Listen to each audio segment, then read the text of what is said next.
Hi friends, எல்லாருக்கும் good evening.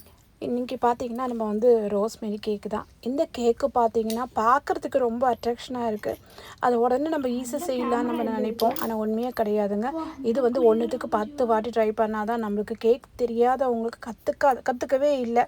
நம்ம just video பார்த்து கற்றுக்குறோம் அப்படின்னா கண்டிப்பாக ஃபெயிலியர் ஆக தான் நிறைய வாட்டி ஆகும்.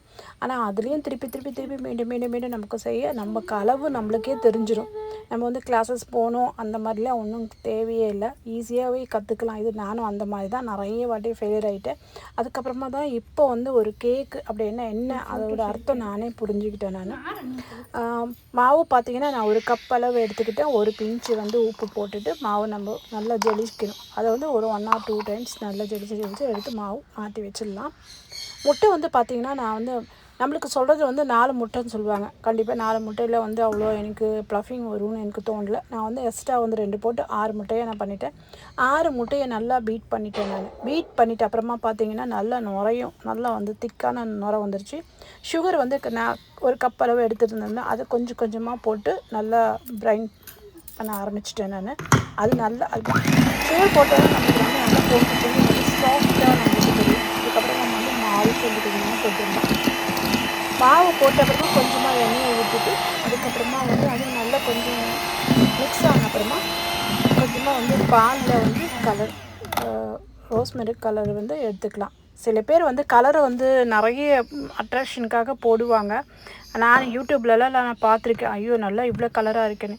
நானும் தெரியாமல் இன்றைக்கி வந்து கொஞ்சம் கலர் அதிகமாக தான் போட்டுட்டேன். ஸோ அது வந்து ரொம்ப ப்ரைட்டாக தெரியுது கலரு. அந்த மாதிரி பண்ணாதீங்க, கொஞ்சமாக கம்மி பண்ணிக்கோங்க. ஏன்னா எனக்கு அனுபவம் கிடையாது இல்லையா, கொஞ்சம் தான் இனிமேல் தான் நம்மளுக்கு இதை பற்றி கூட தெரிஞ்சுக்கணும். ஸோ இது போட்ட உடனே நல்லா மிக்ஸ் பண்ணிட்டு, ஆனால் கலர் பார்க்குறதுக்கு நல்லா இருந்தது. உடனே பேனில் வந்து நான் வந்து ஷீட்டெல்லாம் போட்டு ரெடியாக ஆல்ரெடி வச்சுருந்தேன். இந்த மாவு எடுத்து நான் வந்து நல்லா ஒரு மிக்ஸ் கொடுத்துட்டு பேனில் ஊற்றிட்டேன். நான் பேனில் ஊற்றிட்டு அப்புறமா இந்த மாவு பார்த்திங்கன்னா நல்லா சாஃப்ட், பார்க்குறதுக்கு ரொம்ப நல்லா இருந்தது. நல்லா ஷைனிங்காக இருந்தது. மாவு கூட பார்க்குறதுக்கு ரொம்ப அழகாக இருந்தது.